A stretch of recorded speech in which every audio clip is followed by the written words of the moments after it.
ایک بڑا بچکانا سوال آیا اور میں تو بہت زیادہ حیرت زدہ رہ گیا، اور یہ حیرت کی وجہ یہ رہی کہ جب میں نے اس موضوع کے اوپر کام کرنا شروع کیا آن لائن اور سوشل میڈیا کے اوپر میں آیا، تو بالکل ابتدائی دنوں میں غالباً یہ بات ہے 2016 یا 17 کی، تو اس وقت جو بہت لو آئی کیو قسم کے اسلام فوبز ہوا کرتے تھے وہ آ کے یہ سوال کیا کرتے تھے کہ قرآن میں ڈائناسور کا تذکرہ کیوں نہیں ہے. بڑے تعجب کی بات ہے. میں حیرت زدہ رہ گیا کہ جاوید صاحب ابھی تک ایوالو کیوں نہیں کر پائے اکیڈمیکلی.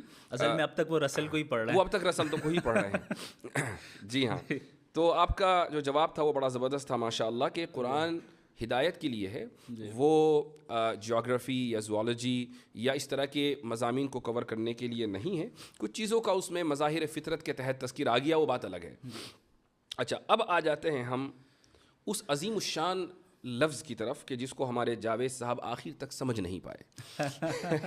کنٹینجنسی. جی ہاں، کنٹینجنسی. کہیں میں نے وارن کر رہا ہوں کہ کہیں لوگ جاوید صاحب کی چڑ نہ رکھ دیں کنٹینجنسی، ان کے ہاں نیچے جا کے ٹویٹر کے اوپر یہ لفظ ٹائپ نہ کرنے لگیں. یعنی میں انکریج نہیں کر رہا ہوں، please don't take me wrong, لیکن ایسا ہو سکتا ہے. اس کی وجہ یہ ہے کہ یعنی ایک بہت ہی معمولی آرگیومنٹ، معمولی ان دا سینس کہ تمام داعین جو اس میدان میں کام کر رہے ہیں، جتنے بھی دعات ہیں یا جو ڈیبیٹس کرتے ہیں، جن کو ان موضوعات سے دلچسپی ہے، چاہے وہ اس طرف کے ہوں یا اس طرف کے، یعنی وہ مسلمان ہوں یا غیر مسلم ہوں، وہ آرگیومنٹ آف کنٹینجنسی سے واقف ہیں. جی.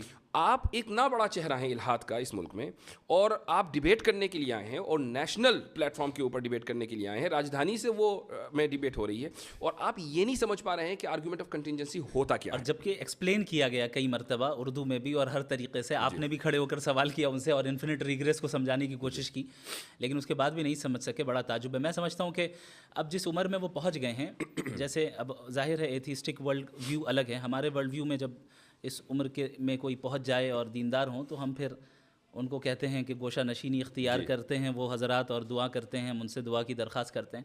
اب انہیں اپنے ورلڈ ویو میں گوشہ نشین بن جانا چاہیے. اب جو ہے وہ ان چیزوں میں نہیں پڑنا چاہیے، بلکہ توجہ دیں اور کوشش کریں کہ بھئی کیا بات ہے، حقیقت کو تلاش کرنے کی کوشش کریں، اپنے حد تک رکھیں.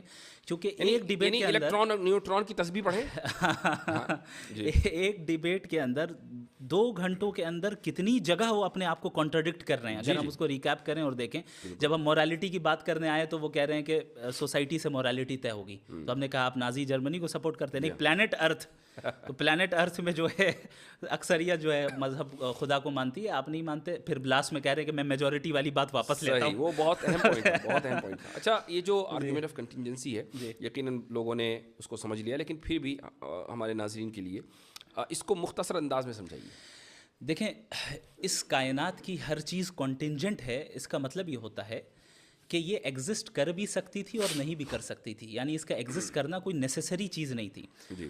اور اگر ایگزسٹ کرتی تو ڈفرینٹ لاز کے ذریعے بھی کر سکتی تھی. یعنی ابھی جو لاز آف نیچر چل رہے ہیں، ہو سکتا ہے کوئی اور لا آف نیچر ہو.